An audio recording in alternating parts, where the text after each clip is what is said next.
Salve, torcida! Sejam bem-vindos a mais um vídeo do canal Careca Vascaíno.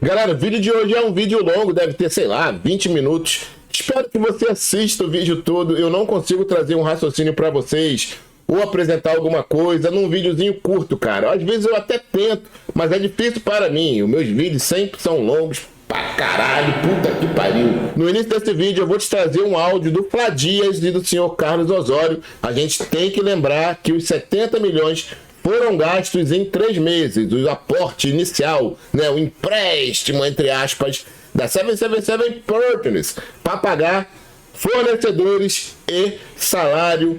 Lembrando que quando a 777 assumiu, o senhor Paulo Brax falou que o Vasco devia 4 meses de salário atrasado. Vamos escutar mais uma vez, relembrar o áudio, para você ver como esses caras passam pano não, agem de acordo com o que a gestão diz para eles. Gestão essa do senhor Jorge Salgado, que a gente vai ver as promessas dele no final desse vídeo. E lembrando que a 777 está no Vasco desde fevereiro, desde quando o Jorge Salgado foi lá pra Disneyland, o caralho, de férias. Lembra que ele foi lá dar... Tamo junto. Nunca se falou que os 70 milhões seriam para sustentar o ano inteiro. Nunca se falou que os 70 milhões seriam para sustentar o ano inteiro. Nunca se falou que os 70 milhões seriam para sustentar o ano. Osório, é o Tébaro aqui, prazer falar contigo, obrigado por aceitar o convite de participar do podcast em primeiro lugar, ok? A minha dúvida é parecida com a do João, só que eu queria te pedir, se possível, para ser mais específico com relação a esse empréstimo ponte, esses 70 milhões que provavelmente vão entrar logo depois do Carnaval na conta do Vasco. Eu queria saber o que exatamente vai ser feito com ele e qual vai ser a porcentagem destinada a qual destino. Eu quero saber se você pode explicar isso para a gente. E eu estou te perguntando porque há pouco tempo a gente fez aqui no site, inclusive, uma reportagem sobre o América, que ganhou um processo na justiça de 44 milhões, e aí os funcionários pularam de alegria achando que ia resolver todos os problemas do clube, e esse dinheiro desapareceu de uma hora para outra. E não foi nem o caso de botarem dinheiro no bolso, não, que realmente teve que pagar ali, pagar aqui, pagar, quando foi ver já acabou o dinheiro. Lógico que o Vasco vai receber um aporte maior que 44, são 70 milhões. Mas, enfim, quanto desses 70 milhões vão ser destinados a pagar salários atrasados?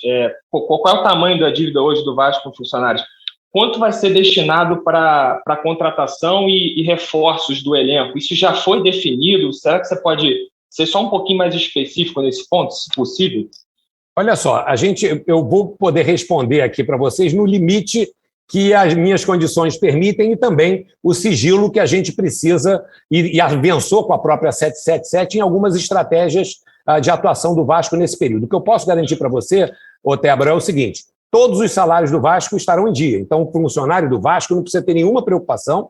Esses recursos colocarão em dia 100% dos funcionários do nosso clube. Aliás, hoje, enfim, diferente de outras épocas, nós temos salários de atraso, sim, mas só do mês de janeiro. Mas, enfim, tudo será colocado em dia. A prioridade, o primeiro dinheiro que entra, essa é a prioridade, é o pagamento dos salários dos nossos colaboradores. Evidentemente que nós também temos um conjunto importante de fornecedores que estão tendo muita paciência com o clube, que nós precisamos organizar esse fluxo de pagamento. E o Vasco não vai, Tébaro, queimar 70 milhões em uma semana. Nós temos um planejamento orçamentário, esses 70 milhões foram planejados para serem gastos ao longo do ano, esses 70 milhões foram planejados para serem gastos ao longo do ano. Esses 70 milhões foram planejados para serem gastos ao longo do ano, para quitar as questões atrasadas, e depois o Vasco, finalmente, vai ter um planejamento de fluxo de caixa adequado para cumprir as suas responsabilidades. Isso vai permitir com que qualquer funcionário do Vasco, seja atleta de futebol, seja os funcionários administrativos, tenham absoluta certeza do seu recebimento em dia a partir de agora. Ao invés da gente reclamar que os 70 milhões foram embora, os 70 milhões não eram para ser usados até o final do ano. Esses 70 milhões foram planejados para serem gastos ao longo do ano. Tem alguns vídeos aqui que eu quero trazer de novo para vocês, apesar de já ter falado sobre isso, mas a gente está vivendo hoje a mesma realidade, né? A mesma realidade. Eu falei lá atrás sobre venda de São Januário. Inclusive, muita gente me criticou. Falei isso na live que o Leven fez, na última live. Falei, esses caras vão vender São Januário. E teve um maluco lá que falou, pô, esse cara é louco. Vou vender São Januário. Levem os sócios minoritários do Sevilha tiveram que ir aos políticos para impedir que a 777 continuasse comprando as ações do Sevilha, porque eles descobriram que o interesse da 777, olham bem, ouçam bem, era o estádio. Quem está dizendo é o Careca Vascaíno. Corremos o risco de perder...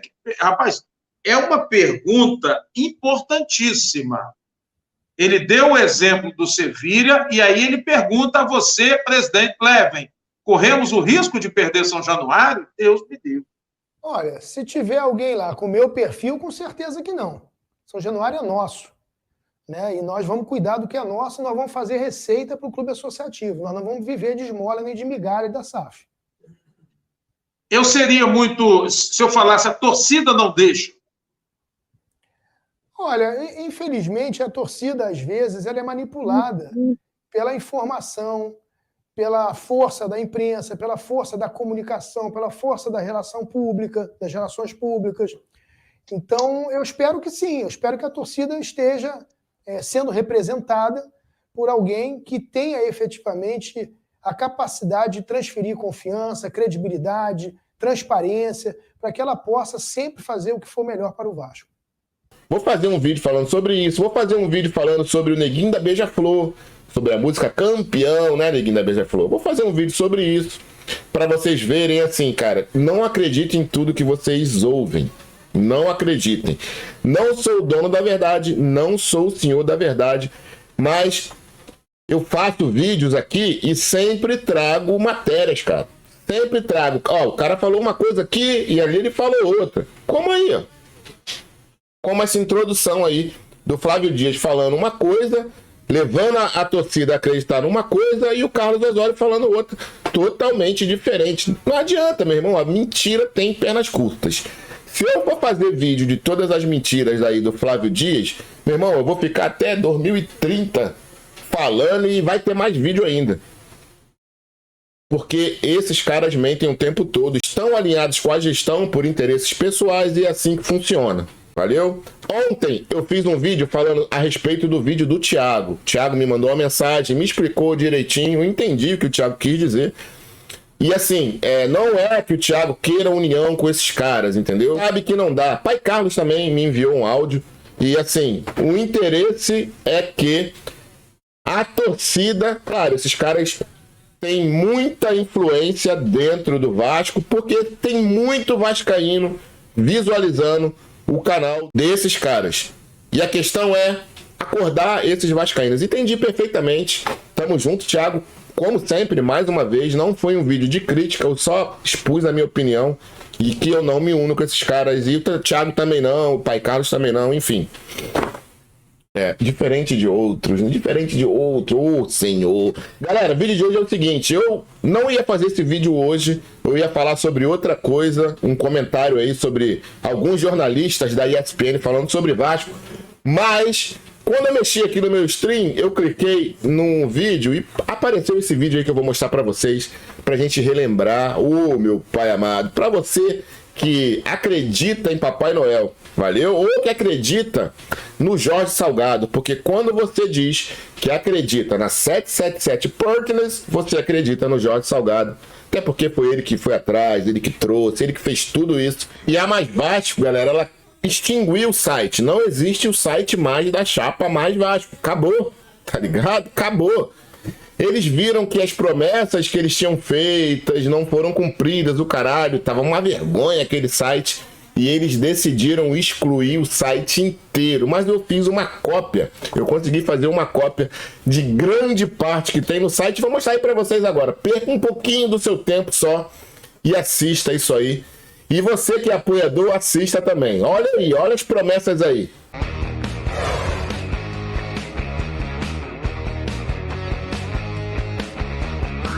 Então a ideia é sim apresentar uma nova reforma na próxima gestão que principalmente toque nesse ponto de abrir o clube ao vascaíno, para que o vascaíno possa se associar. A nossa ideia é que o sócio-torcedor tenha direito a voto nessa reforma de estatuto. 215 milhões de receita do Vasco é um número que, sem dúvida nenhuma, tem que ser aumentado. Ele tem que ir para torno de 400 milhões, já contando inclusive venda de jogador que tem que aumentar. E esse é um patamar que colocaria o Vasco no bloco dos 3 maiores. É isso que o Vasco tem que chegar. Então, de 215 milhões ir para 400, aí a gente pode obter rapidamente esse aumento. E a nossa candidatura vem um pouco em cima disso, quer dizer, a gente não quer repetir os erros do passado. A gente quer construir um clube forte para ter um time forte. E o que a torcida espera é união, responsabilidade e alguém com capacidade de unir. Porque isso acontecendo, o tamanho do Vasco, ele é gigantesco, ele é incomensurável. Isso que me motiva muito, Jorge. Eu acho que esse é o momento. A torcida segurou o clube, a torcida é o nosso esteio. E ela vai compreender, eu não tenho dúvida nenhuma, que você é a pessoa que reúne a pessoa certa, no lugar certo, na hora certa. Olha que coisa legal, se a gente conseguir passar os esportes olímpicos na Vasco TV, que não tem contrato com televisão fechada nem aberta. Então, por exemplo, o Remo, que não passa em lugar nenhum, e o Vasco tem uma história riquíssima no Remo. E a gente começar a transmitir as regatas na Vasco TV. Nós precisamos começar com a maior pesquisa já feita no Brasil, não sei se já existe outra, a maior pesquisa já feita no Brasil de sócios e torcedores do Vasco no Brasil inteiro, para entender quem são os vascaínos. Eu vou olhar o meu conhecimento de gestão empresarial e o meu conhecimento de futebol. Não vejo nenhum candidato com esse expertise de futebol e empresarial.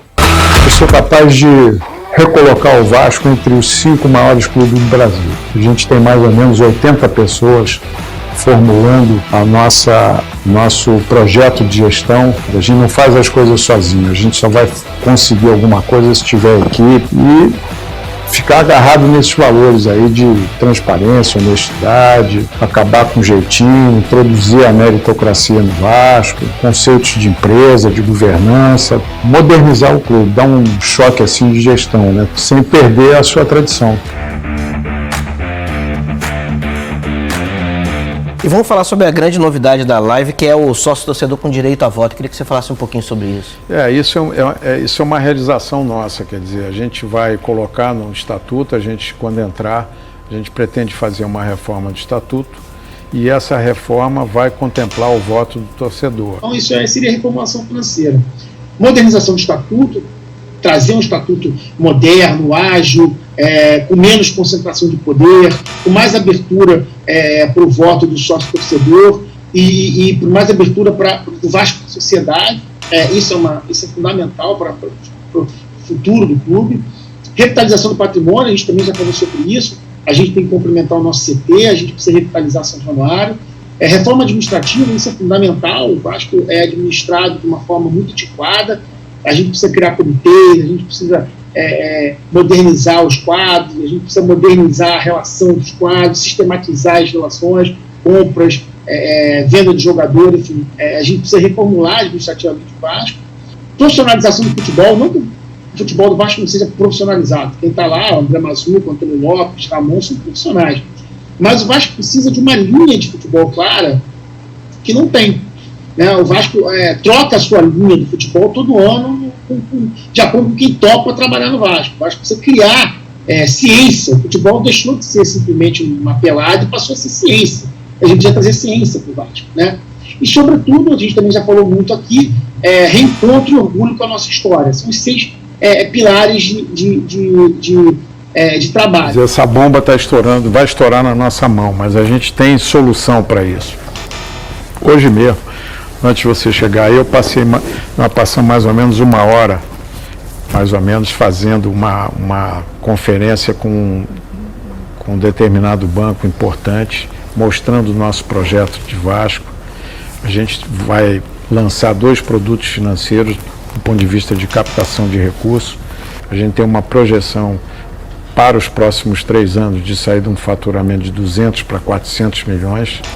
E a gente também, com a reestruturação de dívida que a gente vai fazer, a gente vai derrubar essa dívida de 650 milhões para um patamar de mais ou menos 400 milhões.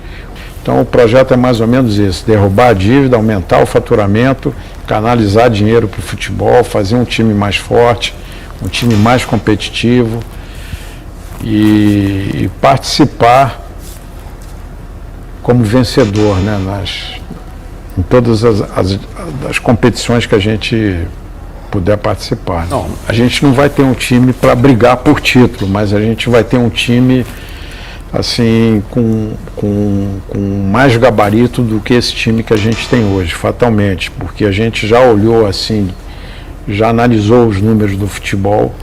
A gente deve ter um incremento de investimentos na área de futebol que vai proporcionar já um time mais forte. Então, a gente vai fazer um esforço de melhorar esse fluxo de caixa, aumentando a nossa receita através de ações de marketing, ampliando o número de sócio-torcedor.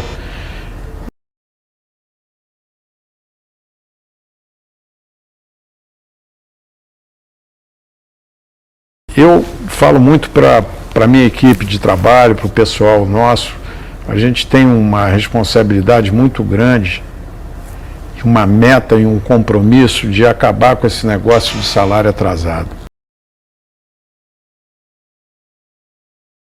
A gente está muito esperançoso em derrubar esse endividamento, porque a gente, captando novos recursos, a gente vai negociar esse passivo trabalhista e esse passivo fiscal com bastante desconto. Então a nossa dívida deve cair consideravelmente. Então, se trocar essa dívida, a gente vai trocar, a gente chama assim de reestruturação. A gente vai assumir uma dívida nova em troca de uma dívida antiga e aumentar a nossa receita através dessas ações de marketing que eu te falei, do aumento de sócio-torcedor. Então isso vai ser feito ao longo do tempo. Tenho certeza que ao final de 3 anos a gente está entregando um clube arrumado, um clube com as suas finanças em dia, pagando os seus salários em dia, um clube arrumado. E tem diversos jogadores que ganham bons salários e não produzem nada para o time. Então a gente pretende ter mais eficiência na gestão de futebol. A gente quer contratar pontualmente, quer contratar com mais responsabilidade, ter um custo-benefício melhor. O que falta para o Vasco acessar essa comunidade financeira é credibilidade, é se organizar melhor, é ter suas contas com mais transparência, mais bem auditadas, ter um plano estratégico para o credor saber que você vai ter condições de pagar isso. A maioria dos meus clientes da Ativa são bancos e assets. Então a gente tem um relacionamento já de muitos anos com os principais bancos, com os principais assets. Quando você vai emprestar uma quantia, você quer saber quem está do outro lado recebendo essa quantia, esse dinheiro, e se essa pessoa tem capacidade de pagar, a pessoa ou a empresa. Consigo fazer essa captação porque o outro lado está me vendo como uma pessoa, como um gestor capaz de pagar esse empréstimo. É isso que a gente vai fazer. Eu acho que o meu nome traz muita credibilidade para o clube. E é uma hora que a gente começa a reverter esse problema de não ter como abrir as portas do mercado financeiro.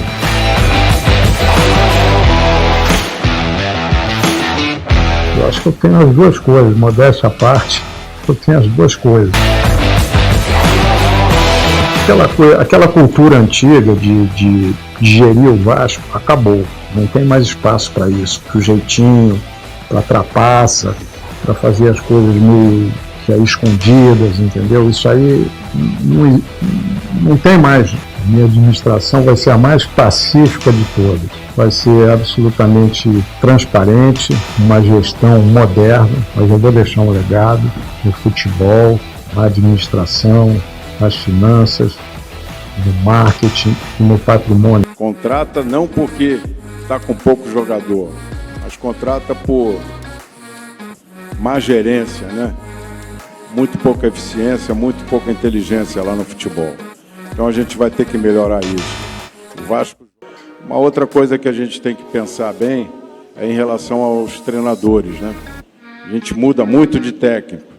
A gente mais ou menos utiliza 3 treinadores por ano. Se essa fórmula fosse vitoriosa, a gente já seria pentacampeão brasileiro. E todo ano são 3 treinadores. É o segundo time que faz mais mudança de treinador. Então, a gente tem que ter um pouquinho mais de paciência com o treinador, um pouco mais de critério na hora de contratar esse treinador. Então, a gente tem que mudar um pouco essa cultura, né? Ter mais planejamento, mais eficiência na alocação. A gente desperdiça muito recurso no futebol, muito recurso. A gente vai investir mais ou menos 100 milhões aí no futebol nos próximos 3 anos. Isso só uma parte vem de redução mesmo de salário, muito salário aí que a gente está jogando fora, contratos vão terminar, vai sobrar mais dinheiro para você conseguir contratar melhor e vamos ter um fluxo também melhor de recursos para os próximos 3 anos que a gente aloca no futebol. E do ponto de vista de estrutura, o que a gente tem é um organograma. Tem o presidente, tem o vice-presidente de futebol. A gente tem um projeto aí de uma captação de 70 milhões para capital de giro. Então a gente acha que com esses recursos captados, a gente coloca os salários atrasados em dia e ganha um fôlego para o primeiro semestre. Essa captação, vocês já captaram 25 milhões? A gente já tem que a gente chama de seed money, quer dizer, é uma promessa já de 25 milhões captados de investidores. Só assim o Vasco fará realmente algum sentido.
Depois de quase 4 meses de campanha, com tanto conteúdo que divulgamos, todos vocês já me conhecem. Agora chegou a hora de recolocarmos o Vasco no caminho das vitórias. Chegou a hora de acreditarmos na seriedade e na competência da Mais Vasco, na inteligência envolvida na estratégia e decidirmos através do voto o melhor futuro para o nosso clube. Vamos recuperar o Vasco juntos, financeiramente e no futebol, e colocá-lo na posição de destaque que sempre teve. Vamos, acima de tudo, aliar a experiência dos mais antigos do Vasco, principalmente os beneméritos, com essa turma mais nova, formando uma futura geração de dirigentes vascaínos. Unir experiência e juventude para traçar um futuro mais promissor para o nosso clube. Por isso, no dia da eleição, junte-se a nós e a todos aqueles que amam o Vasco por um clube forte e um time forte. Saudações vascaínas. Então, é um compromisso nosso de terminar o centro de treinamento, dar início nesse projeto aí do estádio novo, que vai nos colocar num outro patamar, assim, como clube. Fazer com que ele se sinta pertencido ao clube, tem um sentimento de pressentimento de pertencimento. Vamos criar alguns canais de comunicação direto com o sócio. Então, acho isso também importante. Eu conheço o Jorge Salgado há mais de 25 anos. Eu não tenho nenhuma dúvida de dizer aos sócios do Vasco, aos torcedores do Vasco, que nós temos, a partir de janeiro, na presidência do nosso clube, talvez o quadro mais qualificado da Série A do Campeonato Brasileiro. Um presidente que construiu sua vida no mercado financeiro, que detém credibilidade no mercado financeiro, onde nós precisamos ter portas abertas para encontrar os caminhos de equacionar a nossa dívida, um presidente que conhece profundamente o Vasco da Gama, dedicou parte da sua vida ao nosso clube, encontrou já no Vasco os mesmos desafios que encontraremos a partir de agora, ou seja, um clube em dificuldade financeira, um clube precisando de ser reestruturado. Isso aconteceu, as vitórias esportivas vieram e o Jorge Salgado mostrou que é possível recuperar as finanças, ter responsabilidade com a construção de um time forte e um time vencedor. Jorge Salgado tem uma outra qualidade muito importante para o próximo triênio do Vasco da Gama. Jorge Salgado conhece futebol. Jorge Salgado teve 3 anos na CBF, foi responsável pela seleção brasileira de futebol e Jorge Salgado tem as portas abertas em qualquer grande clube do mundo. O Vasco da Gama, a partir de janeiro, está a um telefonema de qualquer grande clube. Seja para tratar de uma questão esportiva, seja para tratar de uma questão ligada ao marketing, ou patrocínio, ou a captação de receitas. Isso é uma fortaleza que vai dar a possibilidade do nosso clube virar a página que nós vamos virar. Temos que virar. Então, eu queria dizer ao Jorge, obrigado pela confiança. Estamos aqui para trabalhar para o nosso clube. Para mim, é uma emoção especial. Eu sou bisneto, neto, filho, sobrinho e pai de vascaínos. A minha vida foi feita aqui nesse clube. Esse clube, para mim, é só emoção. Eu posso dizer a todos os vascaínos, nós vamos nos doar ao nosso clube com seriedade, com honestidade e com capacidade de construir e transformar o Vasco do tamanho dos nossos sonhos. Essa é a nossa responsabilidade. É enorme. Nós temos 15 milhões de vascaínos espalhados pelo Brasil e pelo mundo. E é a eles que nós devemos o nosso trabalho. E é a eles que nós entregaremos, daqui a 3 anos, um clube diferente, vitorioso, do tamanho dos nossos sonhos. E o Jorge Salgado é o capitão desse nosso time. Então, vocês podem ter certeza absoluta, seriedade, transparência, capacidade de realizar. Jorge Salgado construiu ao longo da sua vida, 38 anos no mercado financeiro, a maior corretora independente de valores do Brasil. Jorge Salgado abre a porta de qualquer instituição financeira ou de qualquer empresa no nosso país. Dialoga direto, olhando no olho. Esse é o Vasco que nós queremos projetar no futuro. Um Vasco grande, um Vasco forte, um Vasco gigante, como é o Vasco dentro dos nossos corações. Eu não tenho dúvidas. Temos à frente do Vasco, a partir de janeiro, o melhor quadro do futebol brasileiro na Série A, em termos de conhecimento de futebol, em termos de capacidade empresarial, em termos de credibilidade. Nós só vamos dar a volta por cima que nós precisamos dar com credibilidade. E a credibilidade tem nome e sobrenome, Jorge Salgado. E a palavra que nós temos para os funcionários e todos aqueles que estão aqui no Vasco é trabalho, trabalho e muito trabalho. Mas a confiança absoluta na grandeza do nosso clube, no nosso destino de glórias e na possibilidade de nós termos o Vasco de volta ao lugar que ele sempre deveria ter estado, que é o maior em tudo, em todas as competições, em todos os locais que nós nos apresentemos.